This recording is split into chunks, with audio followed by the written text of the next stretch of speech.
Bien, bonjour à tous. Donc Estelle Réveillard, directrice de l'Alliance HQE-GBC, ravie de vous accueillir pour ce webinaire sur l'économie circulaire intitulé Comment évaluer la circularité des bâtiments. Donc, on a voulu organiser ce webinaire pour vous présenter l'outil Économie circulaire 2, qui est un outil d'aide à l'évaluation de la circularité des bâtiments. Et donc, pour mener tous ces travaux autour de cet outil-là, on a travaillé avec le Centre scientifique et technique du bâtiment, avec EVA Conseil, et puis on a eu le soutien financier de l'ADEME pour travailler sur ce. Je veux bien qu'on passe à la slide suivante. Je n'ai pas forcément la main. Alors normalement c'est le cas, tu le vois pas? Ah, voilà, si c'est bon. Voilà, donc pour vous parler de cet outil, donc Gwen Le Serre, qui est chargée de mission bâtiment et environnement à l'Alliance HQE, va nous présenter tous les travaux de l'Alliance HQE en matière d'économie circulaire, donc depuis 2017. On va également accueillir Tim Simon d'EVA Conseil. Il est ingénieur ACV éco-conception et c'est pareil, lui, il suit le sujet MFA notamment depuis le début et donc depuis 2017-2018 en lien avec l'Alliance HQE. Et puis enfin, on va laisser donner la parole à Élodie Massé, qui est chef de projet économie circulaire au CSTB et qui a travaillé sur cet outil économie circulaire 2. Elle va nous présenter l'outil et nous faire une démo en deuxième partie de webinaire. Et puis, en conclusion, nous avons le plaisir d'accueillir Philippe Léonardson, qui nous a également suivis sur ce sujet et qui est notre interlocuteur à l'ADEME pour tout le suivi et tout le partenariat qu'on mène sur ce sujet-là. On aura également un temps de questions-réponses plutôt juste avant la démo.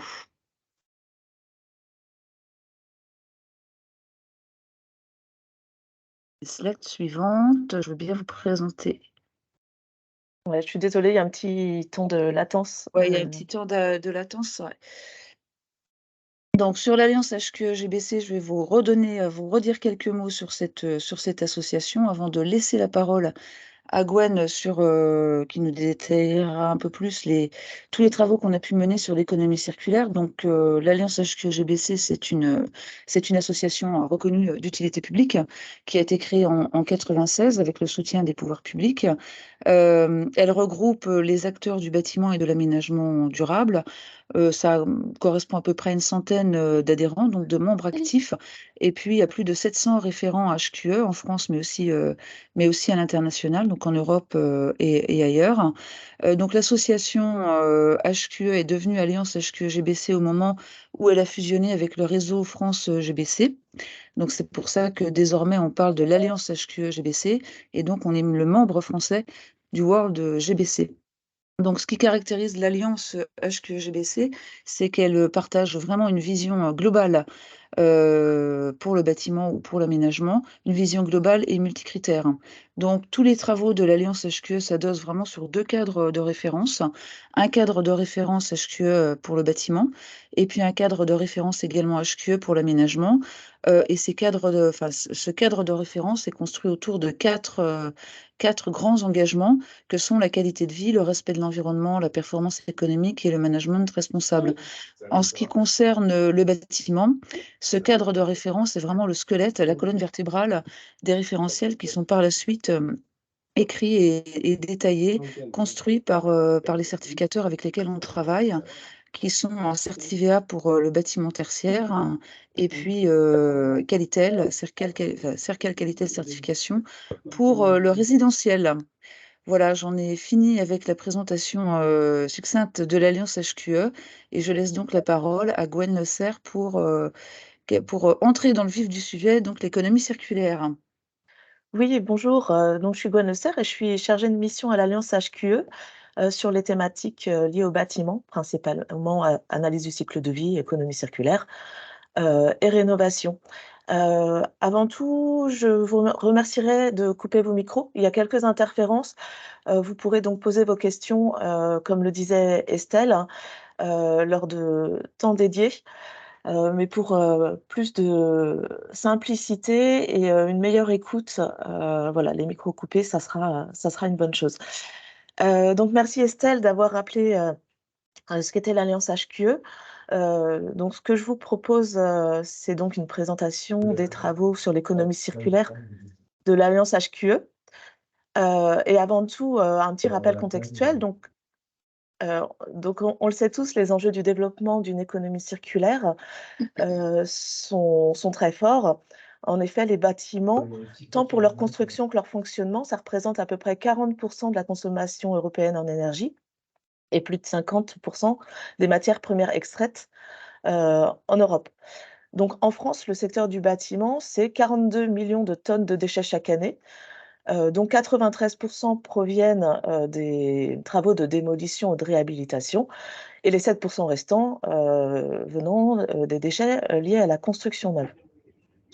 Donc la transition environnementale du secteur du bâtiment, elle est portée par différents textes, législatifs qui imposent une réduction significative, des impacts environnementaux, notamment carbone, des ouvrages. Le 1er texte, c'est, la loi Elan de 2018 qui a préparé, la RE 2020 et a défini des performances énergétiques et environnementales avec pour objectif de réduire l'empreinte carbone des bâtiments neufs sur l'ensemble de leur cycle de vie. Heu, il est cependant essentiel d'observer aussi d'autres indicateurs, que le carbone seul, et c'est ce que fait la loi AGEC, anti-gaspillage pour l'économie circulaire, qui est parue en 2020, et celle-ci entend en effet accélérer, le changement de modèle de production et de consommation, pour limiter les déchets et préserver les ressources naturelles, la biodiversité et le climat. Du côté de l'Alliance HQE, les travaux sur l'économie circulaire ont débuté, dès 2017 en faisant un premier constat, que si plusieurs définitions de l'économie circulaire, existaient, elles étaient toutes, très générales et peu opérationnelles. Et donc on a commencé, pour plus d'opérationnalité, on a travaillé avec, nos partenaires sur un cadre de définition spécifique à la construction et à l'aménagement durable qui a été publié en 2018. Ce cadre, il s'applique à toutes les phases d'un projet de construction et il permet aux acteurs du bâtiment d'avoir, un langage commun. Donc, ce cadre, il est organisé autour de 5 ambitions et 15 leviers, que je vais vous présenter, rapidement. Donc, la première ambition, c'est l'optimisation territoriale des flux. Elle a pour but de minimiser les pressions environnementales sur un territoire donné et de contribuer à son développement économique et social. Donc 3 leviers, hem font partie de cette ambition, la connaissance des gisements et des potentialités, car à travers la connaissance du territoire, de l'existant, de l'état des stocks, des flux entrants et sortants, des pressions environnementales, sur les ressources, mais aussi des entreprises, et des savoir-faire locaux, il est possible, de créer des synergies, et la création de synergies, c'est le deuxième levier. En effet, les ressources matières, les transports ou encore les déchets constituent des opportunités pour mettre en place des coopérations entre les acteurs d'un territoire. Et le troisième levier, sur l'organisation territoriale des flux, c'est, l'approvisionnement durable, qui doit favoriser les matières recyclées, l'exploitation raisonnée des ressources, en limitant, l'impact sur l'environnement. La deuxième ambition, c'est la sobriété. En effet, la préservation des ressources naturelles et la limitation des tensions sur ces dernières, sont fondamentales, et et pour mettre en œuvre cette sobriété et minimiser l'impact d'un projet sur l'environnement, 3 leviers ont été identifiés. L'optimisation des besoins, ça vise à diminuer la consommation par la demande. Ça implique de réinterroger les besoins d'un point de vue fonctionnel et technique, et puis de les optimiser en travaillant, par exemple sur, l'intensification des usages ou, des espaces multifonctionnels. Le deuxième levier va être la conception durable ou l'éco-conception, qui permet de réduire les impacts environnementaux. Et le troisième levier va être l'économie de la fonctionnalité. Alors l'économie de la fonctionnalité, c'est donc le modèle économique qui privilégie l'usage à la possession, en vendant des services liés aux produits, ou aux biens plutôt qu'en vendant les produits eux-mêmes. Donc appliqué dans le bâtiment, ça va offrir, des potentiels de mutualisation, que ce soit donc pour les biens, pour les espaces communs, par exemple, ou pour les solutions de mobilité. La troisième ambition va être l'allongement du de la durée de vie, avec comme levier, la pérennité des produits et des équipements, c'est-à-dire, travailler sur la limitation de leur obsolescence en travaillant sur leur qualité, et leur mise en œuvre, leur entretien et leur maintenance. Le deuxième levier, sera l'évolutivité du bâtiment.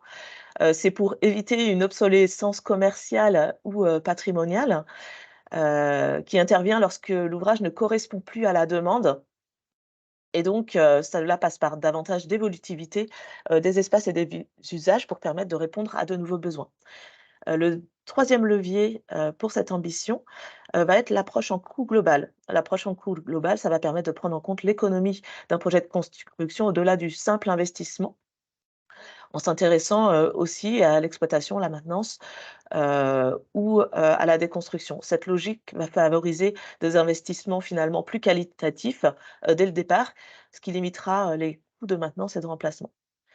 La quatrième ambition, c'est la création de ressources pour limiter les déchets, qui comprend comme levier la démontabilité et la déconstruction sélective. Ce voilà donc, hem, ça va faciliter le réemploi d'éléments dans de nouveaux projets ou le traitement dans des circuits de recyclage. Donc on va avoir comme levier aussi, effectivement le réemploi et la réutilisation qui permettent de donner une seconde vie aux produits. Et enfin, le levier du recyclage qui évite le gaspillage de ressources naturelles et d'énergie, et limite, la dépendance vis-à-vis de l'approvisionnement en matières premières notamment. La dernière, ambition est enfin une ambition plus transversale qui est le management des parties prenantes. Donc ça, c'est plus sur, les modalités de conduite du projet, qui vont être au cœur, de l'ambition d'économie circulaire et donc là, 3 leviers sont essentiels pour y parvenir: la sensibilisation, la mise en place d'actions spécifiques à destination de tous, sur ces sujets d'économie circulaire, la planification qui va faciliter la prise de bonnes décisions au bon moment, heu et puis, l'évaluation en fin de projet pour analyser, en fonction des objectifs que l'on avait, s'ils sont atteints et puis les conséquences, également du projet.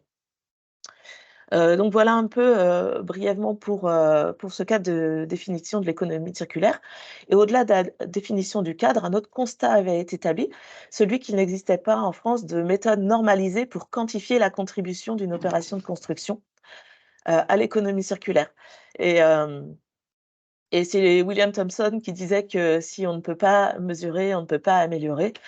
Et donc il nous semblait essentiel de pouvoir, quantifier, la circularité, des opérations de construction. Et alors, on est parti du principe que les déclarations environnementales, que sont les FDES et les PEP, incluent des données utiles sur le sujet via leurs indicateurs et leurs scénarios de fin de vie. Mais ces informations, jusqu'à présent, elles sont très peu exploitées dans les ACV notamment, car, à l'époque, c'était E+C- et désormais, la RE 2020 se focalise plus, sur des indicateurs de réchauffement climatique, donc carbone, et sur l'énergie primaire, sans mettre en avant ces indicateurs liés à l'économie circulaire.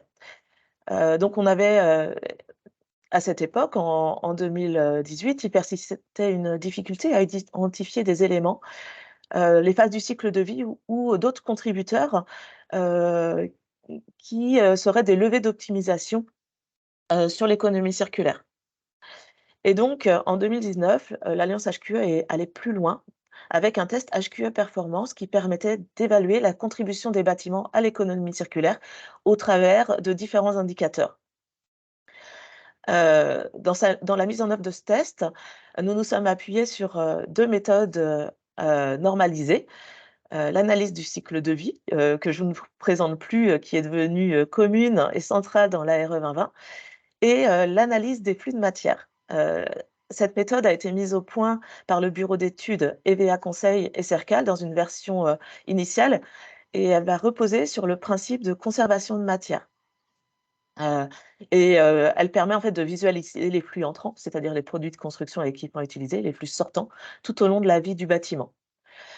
Donc le test HQE performance économie circulaire a validé la complémentarité des 2 méthodes avec l'ACV qui va exprimer des indicateurs, d'impact tels que l'épuisement des ressources ou de flux, tels que les déchets dangereux et non dangereux et pour sa part, l'analyse des flux de matière va prendre en compte des indicateurs de quantité de matières secondaires, de matières valorisables par le réemploi, la réutilisation et le recyclage. Ce test a cependant également montré que la méthode MFA utilisée était très chronophage, heu, mais que son utilisation était intéressante et permettait de répondre efficacement aux enjeux de l'économie circulaire. Donc ces pistes très encourageantes nous ont incités à poursuivre logiquement ces travaux sur l'économie circulaire avec nos partenaires, en visant à la réalisation d'un outil digitalisé, utilisant la méthode MFA et utilisable à plus grande échelle.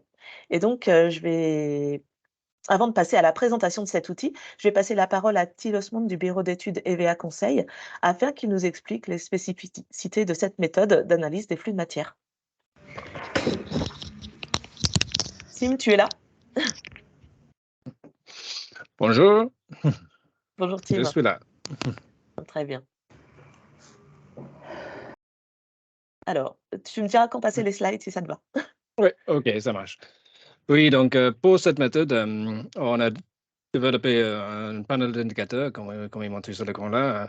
Les premiers 3 indicateurs concernent les grandes informations globales du bâtiment. Donc, on compte la masse totale de matière qui est pris en compte dans le bâtiment, euh, qui est affiché en kilogrammes par mètre carré de surface de référence pour avoir une valeur qui est comparable entre bâtiments, comme tous les indicateurs. On mesure également la masse de matière biosourcée qui rentre dans le bâtiment sur la base des travaux réalisés par le CSTB sur l'identification des composants dans les FTES. Et on mesure également l'indicateur épuisement de ressources pour le bâtiment pour indiquer la rareté des matières qui sont mises en œuvre. Et cet indicateur est également utilisé en sous-indicateur par l'eau pour identifier les hotspots de recyclage et le valeur de cette recyclage. Ensuite, on a nos indicateurs de circularité.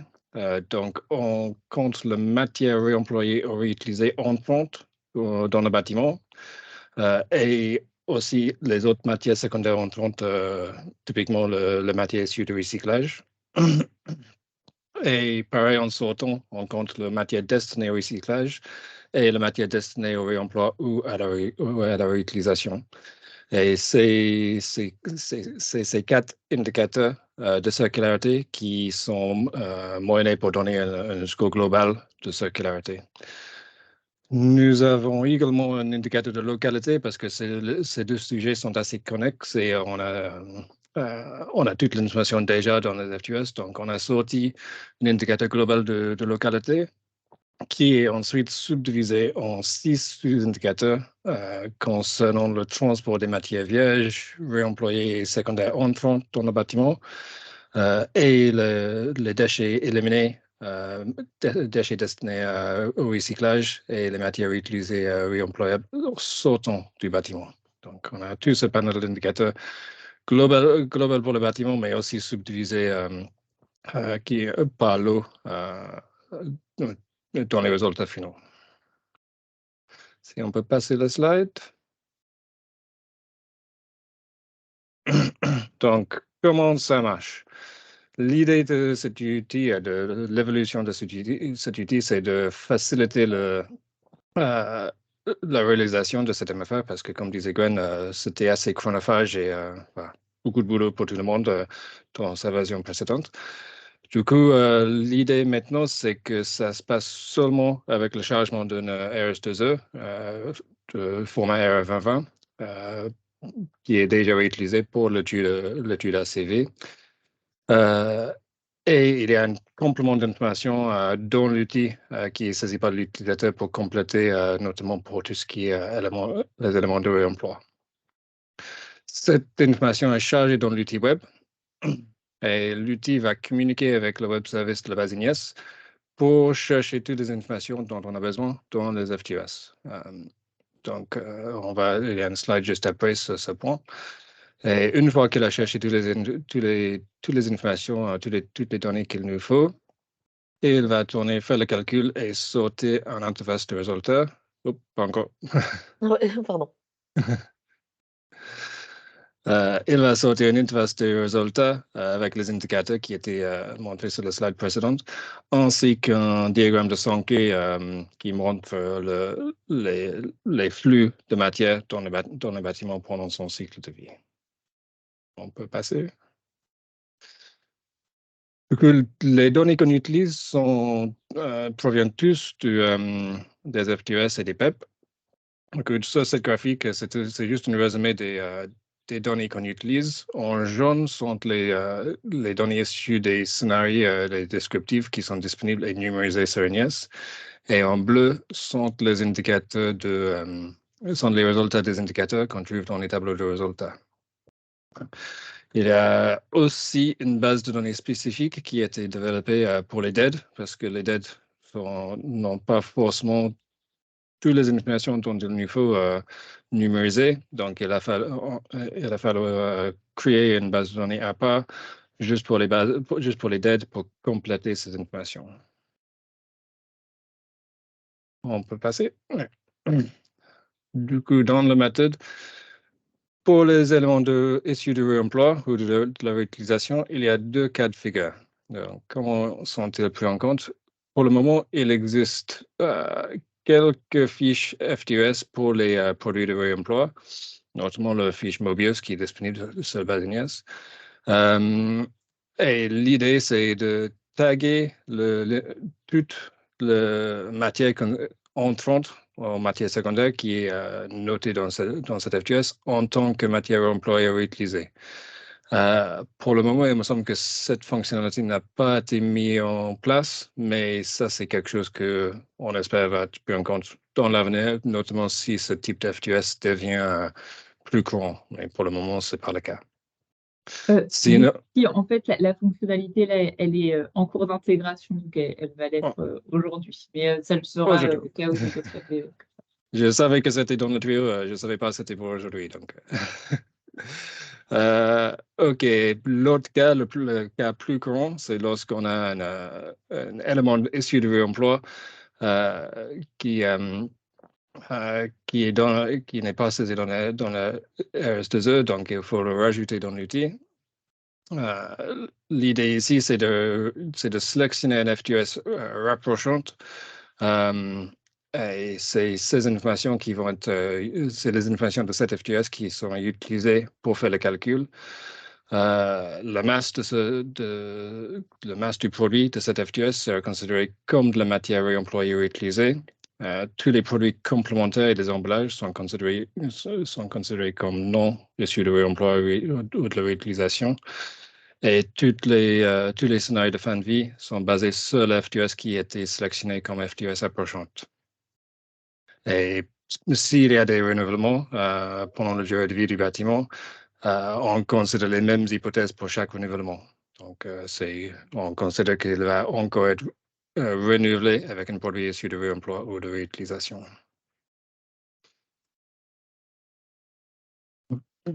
On a ces dettes, forcément. On essaie de minimiser les dettes dans nos motivations, mais il y en a toujours et il y en aura toujours pendant un moment.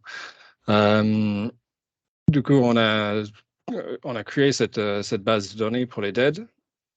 Et les informations dans cette base de données dépendent du type de dette qui est considéré. Donc, il y a trois types de dette. Soit il y a un FTES ou un PEP existante, qui est le cas 1. Et dans ce cas-là, ce sont les valeurs de l'FTES ou du PEP source qui sont utilisées dans notre base de données. Dans le cas 2, il y a un échantillon parce qu'il y a plusieurs FTES ou PEP existantes. Et dans ce cas-là, on a pris un échantillon de ces FTES ou PEP existantes. Et on a pris le cas majeur en termes de masse pour notre base de données. Et pour le cas 3, lorsqu'il n'y a pas de FTES ou de PEP existantes, nous sommes basés sur les valeurs qui sont dans le PDF du DED, qui sont les hypothèses de modélisation qui ont été utilisées pour calculer les résultats. Pour tous les DED, on considère qu'il n'y a aucune matière secondaire entrante et qu'il n'y a aucun recyclage ou réemploi ou utilisation en sortie dans une approche pénalisante qui est typique pour les DED. Et juste une note à la fin, on utilise les mêmes coefficients de pénalisation qui est appliqué pour le calcul des résultats de DED, juste pour garder la même proportion et pour garder la même complémentarité avec l'approche ACV. OK.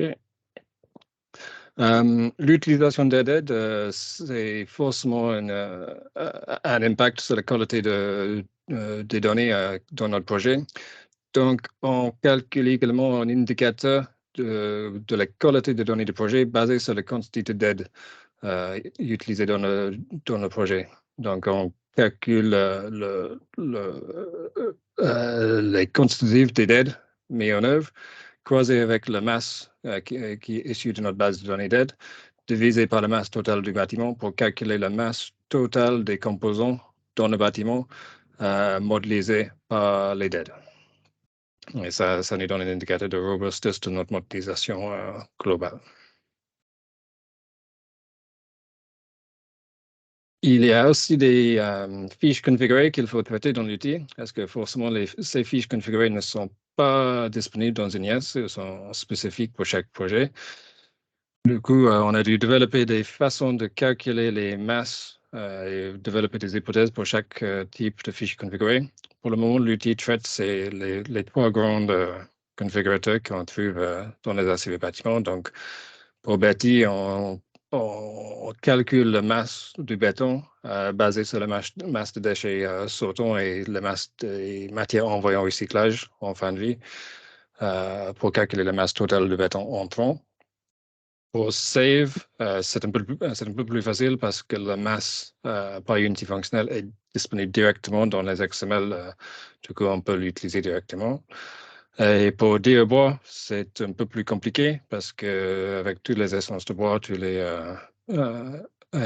les possibilités dans DE-Bois, on a dû calculer une loi pour estimer la masse d'unité fonctionnelle sur la base d'un échantillon qu'on a fait avec l'outil en basant sur plusieurs indicateurs. Donc, c'est une estimation, c'est moins précis que les deux autres, mais ça reste raisonnable dans l'approche.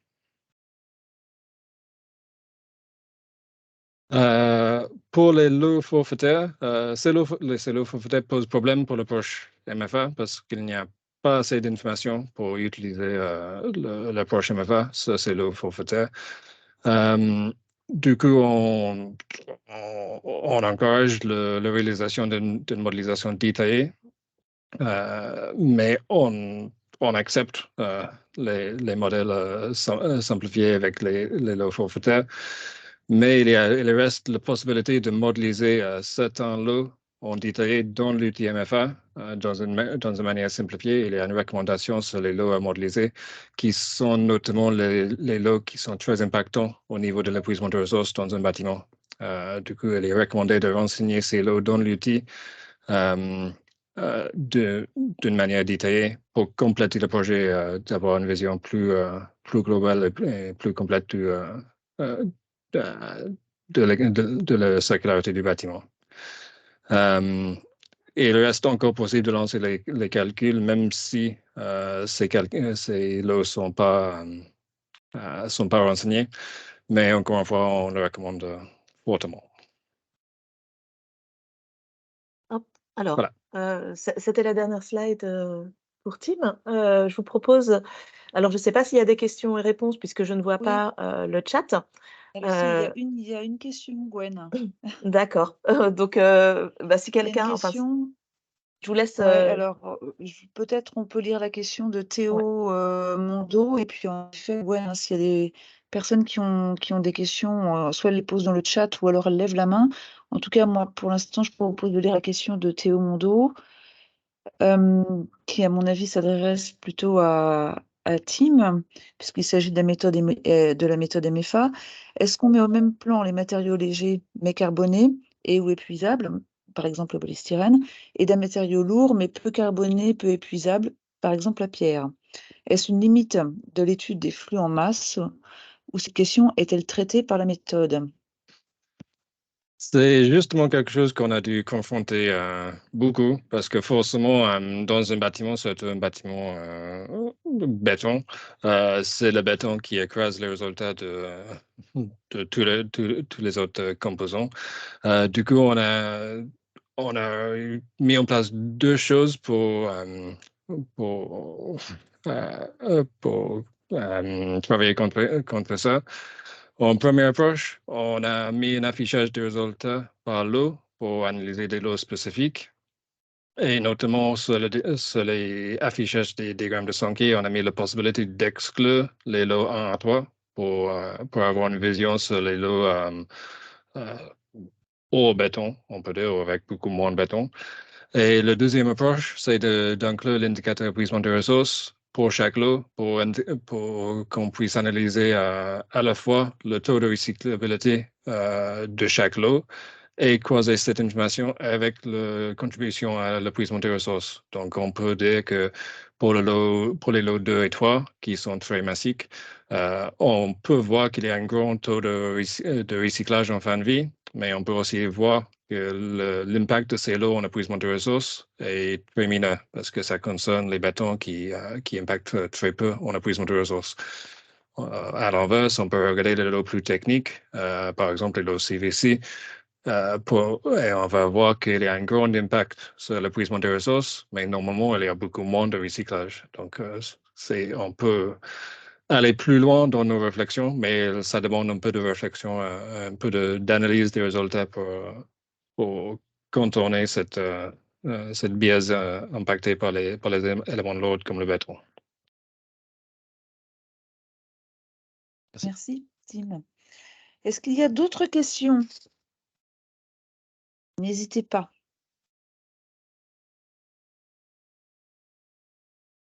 OK, donc s'il n'y a pas d'autres questions, merci Tim d'abord pour, cette présentation et donc on va arriver maintenant au cœur de ce webinaire avec la présentation de l'outil digitalisé, développé par le CSTB et donc qu'Élodie Massé, chef de projet économie circulaire, va vous présenter. Bonjour à tous. Oui, tu peux avancer du coup. Oui, merci. Alors, juste pour rappeler donc le périmètre de l'outil, Tim l'a déjà dit pour présenter la méthode, mais on regarde les projets de construction neuve, parce que le principe de l'outil, c'est vraiment de s'appuyer sur les fichiers réglementaires RE 2020, donc qui s'appliquent à la construction neuve. Donc, c'est la donnée d'entrée de l'outil. Et ce qui permet donc d'avoir le lien direct avec la base INES. Donc, on peut ainsi accéder à toutes les fiches qui vont être associées au RS2E et, le cas échéant, pouvoir mettre à jour aussi ces fiches et les données s'il y a eu des mises à jour.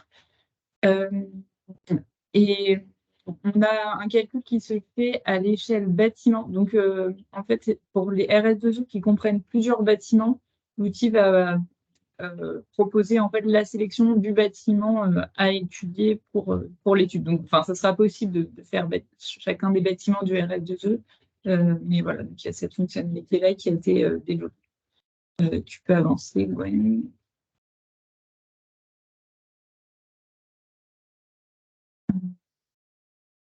Alors, donc les fonctionnalités de l'outil sont vraiment simples. Enfin, l'idée, c'est que ce ne soit pas une étude qui prenne beaucoup de temps, en plus de l'étude réglementaire.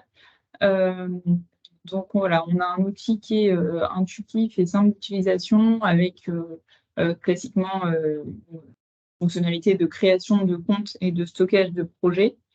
Donc ensuite, on peut créer un projet. Donc ça, la création de projet se fait vraiment toujours à partir du RS2E. Sans ce fichier réglementaire-là, on ne peut pas créer de projet.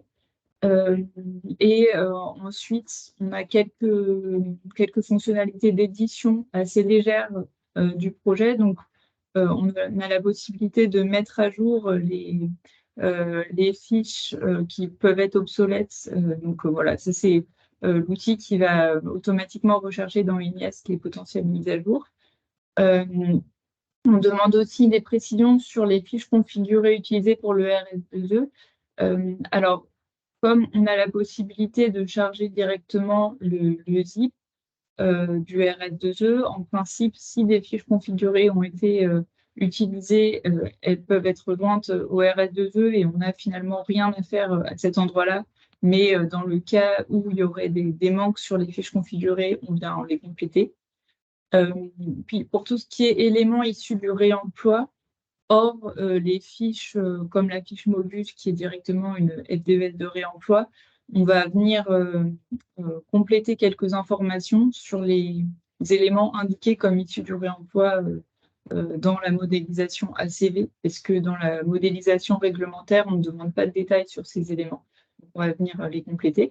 Et on a aussi la possibilité de détailler les lots forfaitaires, enfin les lots forfaitaires, les équipements techniques, et de venir renseigner, de venir préciser en fait ces lots au-delà de ce qui a été indiqué dans la modélisation ACV réglementaire.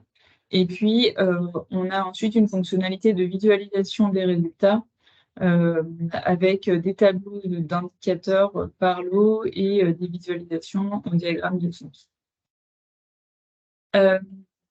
Alors, je vous présente juste rapidement là, les différentes pages de l'outil. Ensuite, je vais le présenter en direct, mais comme ça vous permet d'avoir une première vision. Donc, on a la fonction, la page d'accueil avec le stockage des projets, la possibilité de créer un nouveau projet. Ça, c'est très classique, ça ressemble à ce que vous pouvez avoir, par exemple, dans le logiciel Ebudi en ACV. C'est ouais, merci. Donc, la première étape, c'est l'import du RS2E. Donc, au format RE 2020 uniquement. C'est vrai que pendant la première phase de test, tout le monde n'avait pas finalement le format RE 2020, mais les anciens RS2E. Donc, ça, l'outil n'est pas compatible avec les anciens RS2E. Mais a priori, ça ne devrait plus être un problème maintenant. Voilà, donc à la création du projet, on a la vérification des fiches configurées potentiellement qui peuvent être à compléter. Donc dans cet exemple-ci, on a un certain nombre de fiches qui étaient directement, qui étaient bien renseignées dans le zip, donc il n'y avait pas de problème. Il y en a une qui a été identifiée comme manquante. Donc si on l'a, on a la possibilité de la charger pour ajouter ces informations complémentaires. Dans le cas où on ne la retrouve pas, on n'a pas bloqué le lancement du calcul pour permettre de le faire malgré tout. Mais voilà, l'idéal, c'est de renseigner. Ensuite, on a donc un onglet pour renseigner des détails sur les composants réemployés. Donc, en fait, si on a une ligne composant réemploi dans le RS2E, donc l'outil extrait cette ligne, mais on n'a pas forcément tous les détails, même normalement, on n'a pas tous les détails dans le RS2E. Donc, on va pouvoir venir sélectionner une DEP approchante. Donc là, on a un lien automatique avec INIAS qui se fait. Donc, on peut rechercher dans la base une fiche équivalente et on a l'indication du lot concerné. Et alors, dans le cas où on a un projet et qu'on sait qu'il y a eu des éléments qui n'ont pas forcément été bien déclarés dans les RS2E, pas bien déclarés parce qu'en fait, comme dans la CV réglementaire, on regarde que l'indicateur carbone, finalement, les éléments de réemploi sont considérés comme ayant un impact nul et on pourrait avoir des fichiers qui ne listent pas les composants de réemploi parce que de toute façon, l'impact est à 0. Donc, on a la possibilité de venir ajouter un composant pour cette étude de flux. Je peux avancer, merci. Et donc enfin, les équipements techniques qu'on va pouvoir venir compléter. Alors, on a aujourd'hui, en fait, dans les lots forfaitaires, on n'a pas les indicateurs de flux de matière. Après, aujourd'hui, dans les fiches PEP, on n'a pas non plus tous les indicateurs matière qui sont bien numérisés sur Ignes, comme pour les FDES. Donc, on incite à renseigner ces informations-là parce qu'on sait qu'il va y avoir une mise à jour qui va permettre d'aller plus loin. Aujourd'hui, voilà, il faut savoir que les résultats concernant les équipements techniques ne permettent pas encore en fait cette analyse en flux, mais ça va arriver très prochainement et ça sera intégré automatiquement à l'outil en fait dès que tout sera numérisé sur Ignes. Et donc ces détails-là ne sont pas indispensables pour lancer la modélisation. On encourage juste à les renseigner, mais ce n'est pas bloquant. Et donc ensuite, on a la visualisation des résultats. Alors, il faut savoir que le calcul est très très rapide. Voilà, en quelques secondes, on a tous les indicateurs qui sont calculés. Donc, on va avoir des indicateurs par lot, donc comme ici, avec voilà, les indicateurs qu'a présenté Tim qui vont être détaillés pour chacun des lots. On va avoir des indicateurs à l'échelle bâtiment. Donc voilà, un résumé des indicateurs matière à l'échelle bâtiment. Et puis, on va avoir une visualisation en diagramme de Sankey aussi. Donc, on va pouvoir regarder pour le flux global, pour les lots hors gros œuvres, et puis pour les indicateurs de transport aussi. Voilà. Alors, je vais vous partager l'écran pour vous montrer l'outil directement. Alors, hop. Est-ce que vous voyez mon écran? Oui, c'est parfait, Elodie. Oui, ok, super. Donc là, je suis sur la page d'accueil avec tous mes projets. Donc, je vais vous montrer la création d'un nouveau projet. Donc, on peut choisir un RS2E. Donc là, je charge un zip. Ah oui, alors sur celui-ci, en fait là, on a toutes les fiches qui sont à jour parce qu'il est très récent. Donc on n'a rien à faire. Si on avait eu quelques fiches à mettre à jour, en fait les propositions se font automatiquement. Donc on n'a qu'à accepter les suggestions qui sont faites et on peut créer le projet comme ça. Donc ici, au niveau des fiches configurées, on en a juste une où il manque le nom, mais en fait la fiche est là, elles étaient toutes dans le voilà, dans le zip. Donc il n'y a rien besoin de faire dans le cas où il y en aurait une manquante, donc on peut la charger là. Ensuite, pour les éléments réemployés, donc ici, on a un carrelage qui est issu du réemploi dans ce projet, donc il est renseigné dans le lot,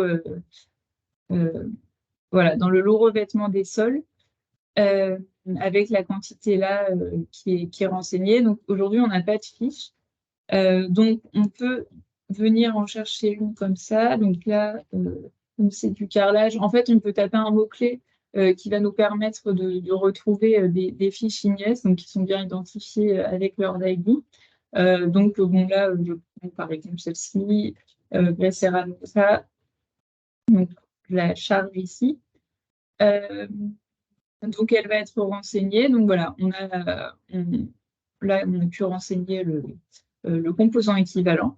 Donc comme je vous disais tout à l'heure, on peut aussi ajouter un autre composant du réemploi. Il y en a un qui n'était pas forcément identifié. Voilà, donc on pourrait, par exemple, si on sait qu'il y a eu du parquet de réemploi aussi.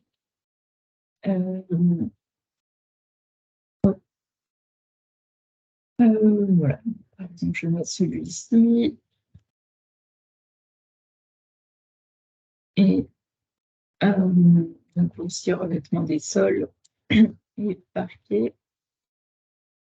Voilà.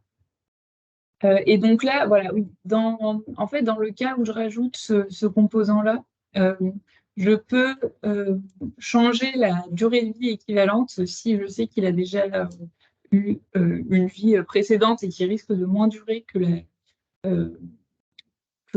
voilà, qu'un nouveau matériau. Donc, je vais pouvoir renseigner une durée de vie modifiée et donc on considère qu'il va être renouvelé au bout de cette durée-là. Pour les équipements techniques, alors ici, on voit que visiblement, on a eu uniquement des lots forfaitaires dans ce fichier.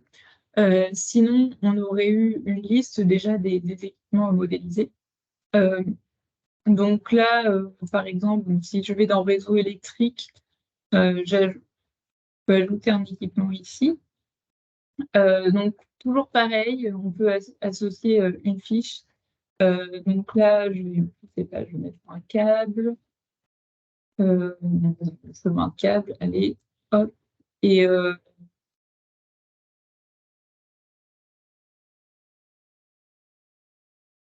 100 mètres. Donc ici, on voit qu'on a en fait la quantité qui est automatiquement reliée à l'unité fonctionnelle systématiquement quand on ajoute un nouvel équipement. Bon, là, je ne détaille pas tous les lots pour la démo, mais on pourrait le faire. En fait, on peut en ajouter autant qu'on veut.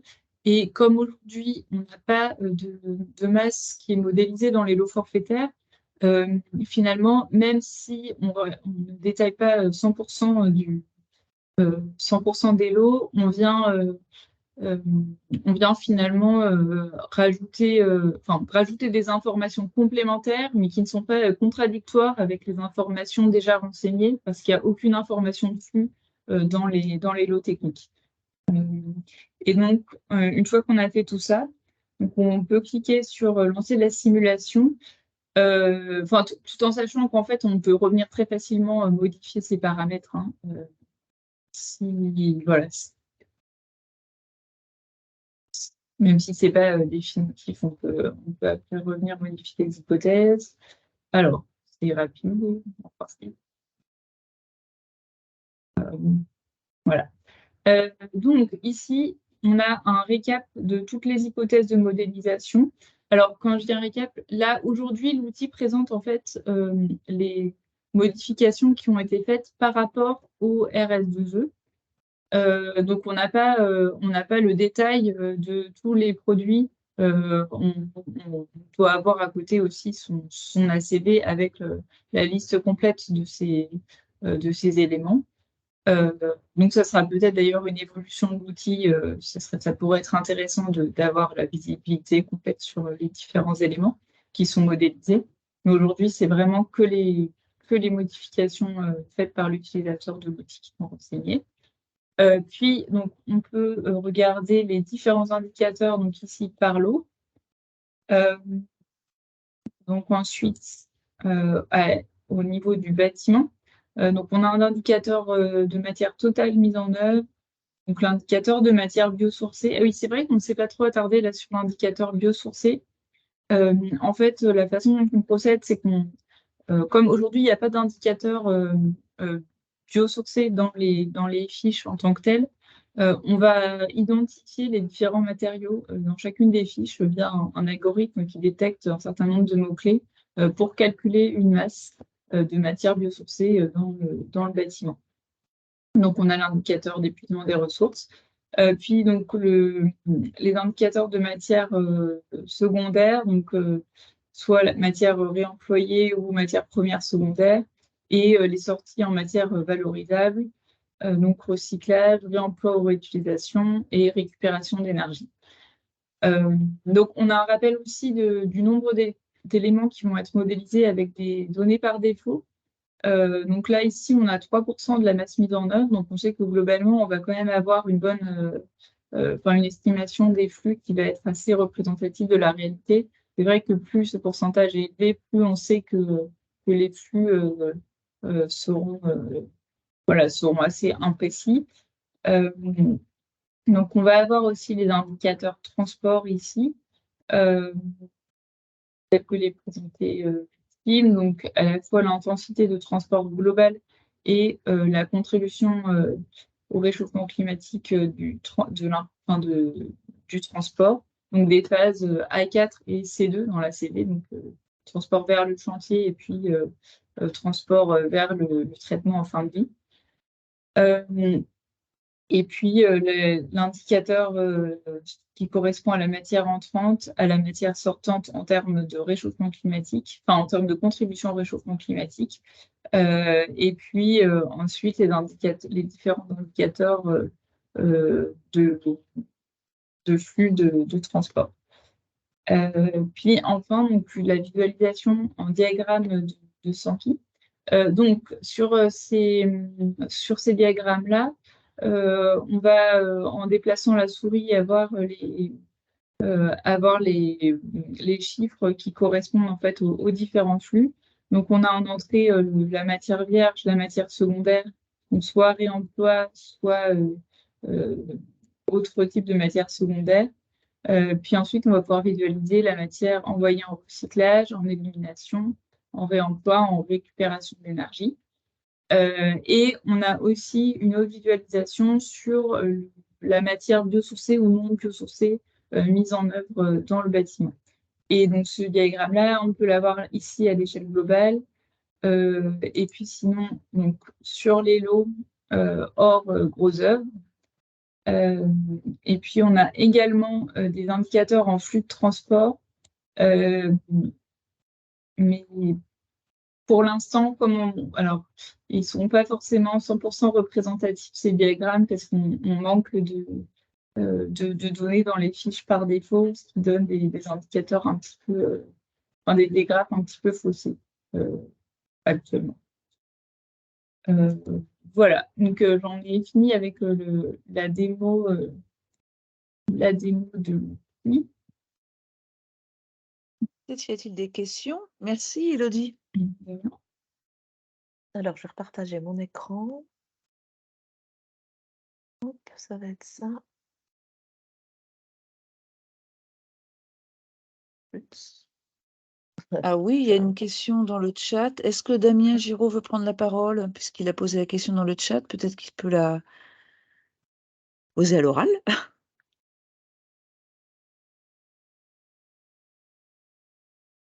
Non, alors, donc je pose la question pour Damien Giraud.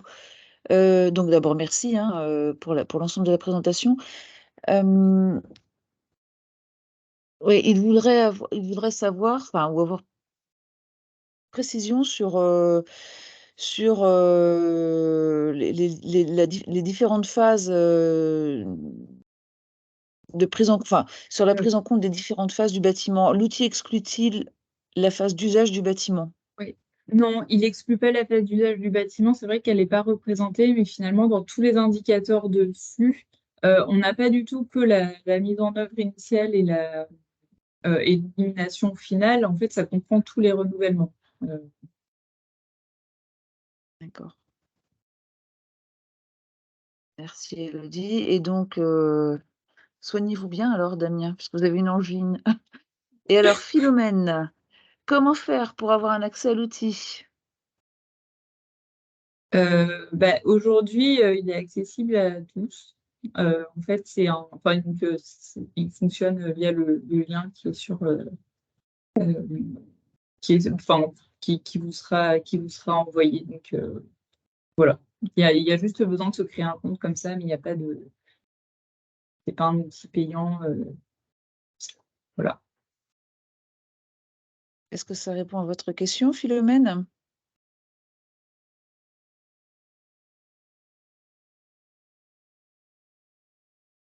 Et on le trouve où, ce lien? Donc, enfin, l'accès au compte, on trouve tout ça où? Donc là, c'est sur ce lien-là. Je pense que ça sera transmis après, j'imagine. Mmh. Oui, les supports de présentation sont transmis aux participants, en effet. D'accord. Élodie, est-ce que tu veux nous présenter quand même les limites actuelles et les développements futurs? Oui, s'il n'y a pas d'autres questions pour l'instant. Oui, on pourra prendre d'autres questions alors, après. oui. ça marche. Donc oui, pour l'instant, en fait, c'est vrai que l'outil renvoie des nouveaux indicateurs qui jusqu'ici n'étaient pas vraiment calculés. Donc c'est vrai qu'aujourd'hui, c'est très bien de pouvoir les calculer, mais on manque encore de recul pour les interpréter, pour savoir finalement comment on se situe par rapport aux autres bâtiments. Donc c'est pour ça qu'on a un besoin de tester à plus grande échelle ces indicateurs-là pour pouvoir mieux les appréhender. Puis je l'ai un petit peu dit tout à l'heure, on a aujourd'hui des données qui sont à compléter sur les produits et les équipements. Donc il y a des indicateurs de flux incomplets dans les données par défaut ou dans les PEP.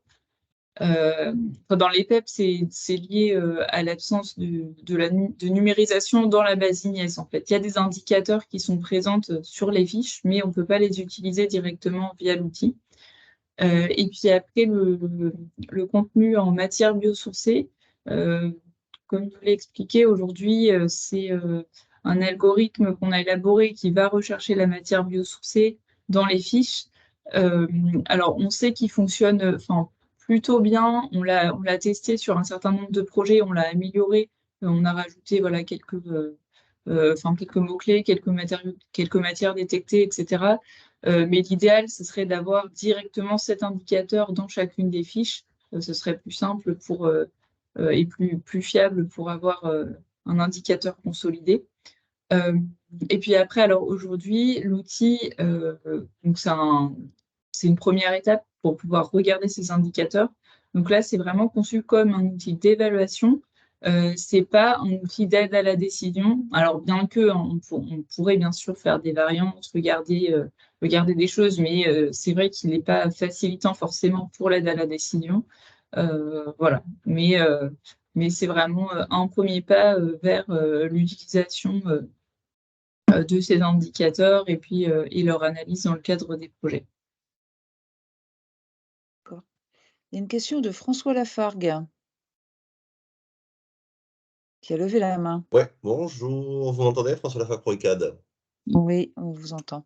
Merci beaucoup pour la présentation, très intéressante. Donc j'avais quelques questions. La première, c'était sur la possibilité, d'agréger les résultats sur plusieurs projets.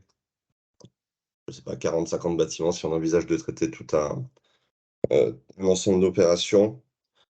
Et la deuxième, c'était concernant les diagrammes de Sankey. Donc de ce que je comprends effectivement, il y a une partie entrée, il y a une partie sortie au niveau des flux.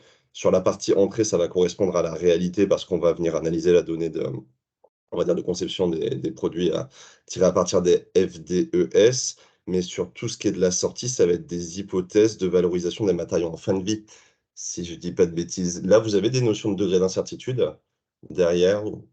Euh, Alors, je réponds d'abord à la deuxième question du Ouais. coup. Non, pour l'instant, c'est les scénarios qui sont dans les FDES. Donc là-dessus, en fait, on n'a pas forcément estimé l'incertitude. Ce qui est certain, c'est que ce serait intéressant de consolider de manière générale les scénarios dans les FDES. Mais c'est vrai que ça, là-dessus, aujourd'hui, c'est encore difficile d'avoir du recul. Après, il faut savoir qu'avec la mise en place de la REP bâtiment notamment, on va pouvoir avoir plus de données sur les scénarios de fin de vie et on va avoir une amélioration constante en fait de la donnée dans les fiches. Mais c'est vrai que c'est pas. On sait que la donnée n'est pas encore parfaite à ce jour pour ça. Et après, pour la première question, aujourd'hui, on n'a pas de fonction agrégateur. Après, c'est vrai que je ne l'ai pas montré dans la démo, mais on a la possibilité d'extraire à chaque fois un fichier Excel en fait, avec les indicateurs. Donc finalement, soit on peut faire, on peut compiler des Excel ensemble, ou après, c'est une fonctionnalité qui serait très, très possible à développer s'il y avait une demande pour ça. D'accord. Et je me dis que ça pourrait être effectivement intéressant si on envisage d'utiliser ce genre d'outils demain pour sortir à l'échelle de toutes nos opérations dans le cadre de reporting des indicateurs spécifiques sur l'économie circulaire, par exemple, pour faciliter le travail. OK. Merci beaucoup en tout cas. Merci. Est-ce qu'il y a d'autres questions?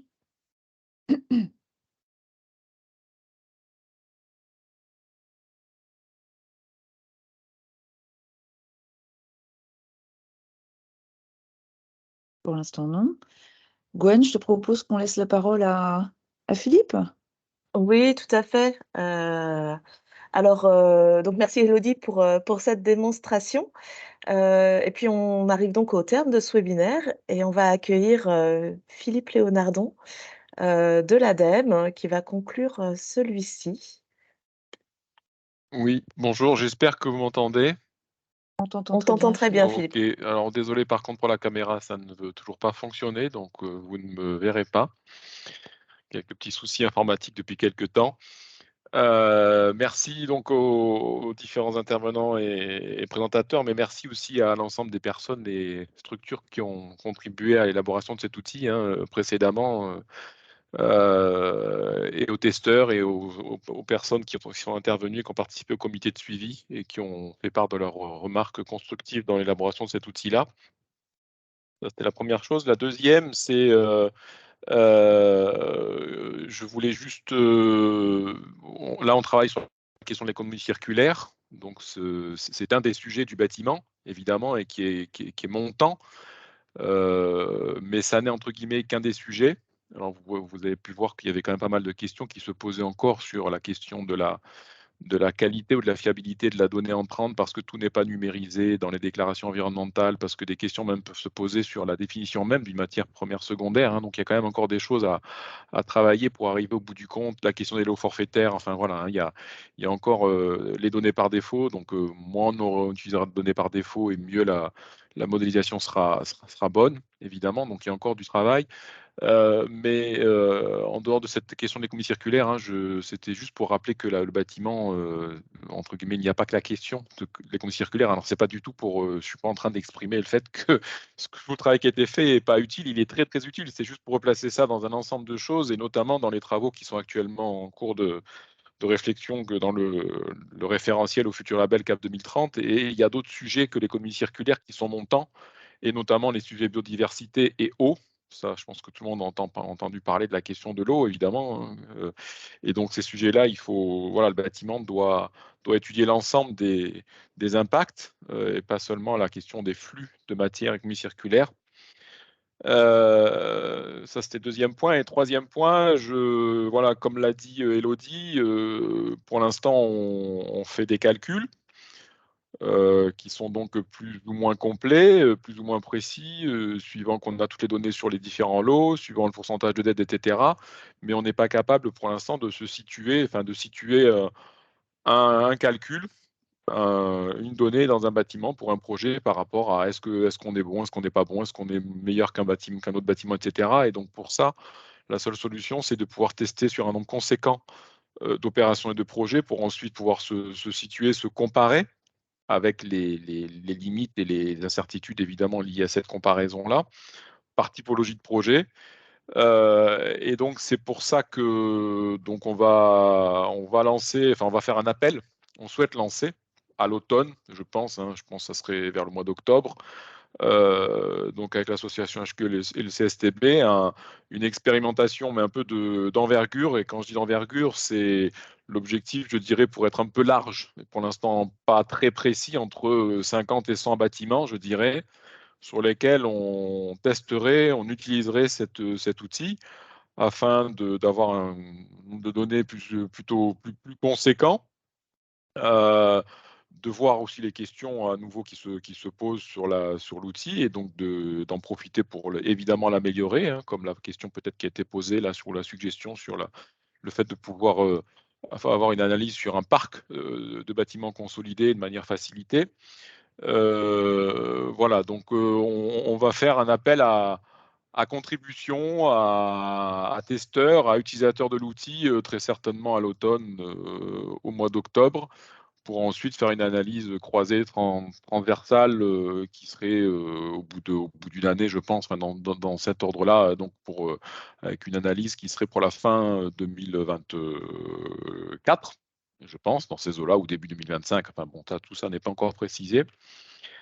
Tout ce travail-là, il sera très utile, donc justement pour un peu disposer de valeurs, alors de valeurs de référence, enfin je fais attention à cette terminologie, mais en tout cas des premiers un peu, premières des valeurs indicatives, enfin par typologie de projet, enfin ou de valeurs cibles, etc.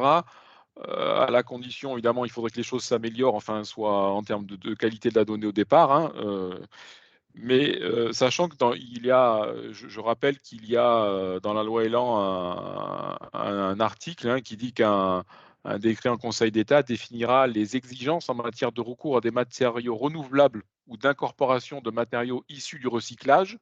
C'est l'article L111-9. Donc pour l'instant, la loi existe, le décret n'est pas sorti, mais je pense qu'il serait prématuré de toute manière de sortir un décret qui fixerait ces exigences, puisque je pense que pour l'instant, on en est incapable. Et justement, tous ces travaux-là et cette expérimentation d'envergure permettra de publier, alors ce n'est pas du ressort de l'ADEME, hein, cette publication de la réglementation du décret, hein, c'est bien du ressort de la DHUP, mais tant qu'on n'aura pas expérimenté de manière conséquente un outil et fait des calculs, on ne sera pas capable de définir des exigences. Ça me paraît, voilà. Donc, tous ces travaux-là seront très, très utiles dans une future réglementation dont l'horizon, pour l'instant, n'est pas fixé. Voilà ce que je voulais dire par rapport à ce webinaire et pour tous ces travaux en termes de perspective. Voilà, Très bien. merci à tous. Merci beaucoup Philippe, merci aussi pour cette excellente nouvelle. C'est vrai que ça s'inscrit, dans une logique assez implacable de progression, du secteur en matière d'économie circulaire. Ça s'inscrit en termes de temporalité, ça s'inscrit bien aussi, dans en parallèle des travaux qui seront menés là, avec le cadre commun de référence et donc CAP 2030 et puis c'est vrai qu'en termes d'exigences, réglementaires et dans un futur réglementaire, on pourrait supposer que tous ces travaux-là menés collectivement, vont être utiles. Donc c'est une très bonne nouvelle et puis, le fait de pouvoir expérimenter plus massivement, enfin et d'avoir plus de bâtiments, versés, dans l'outil, ça va permettre aussi de continuer à affiner l'outil si besoin et de continuer, tout simplement à progresser. Donc merci aux différents intervenants. Encore une fois, merci aux différents, protagonistes, de ce projet de ces projets, pilotés par l'Alliance HQE sur l'économie circulaire. Merci également aux différentes personnes qui ont pu assister au comité de pilotage, au test HQE Performance, le premier et le deuxième, et puis, à tous ceux tous ceux qui permettent de faire avancer, ce sujet-là et puis merci, aux participants à ce webinaire et donc on vous souhaite une excellente journée.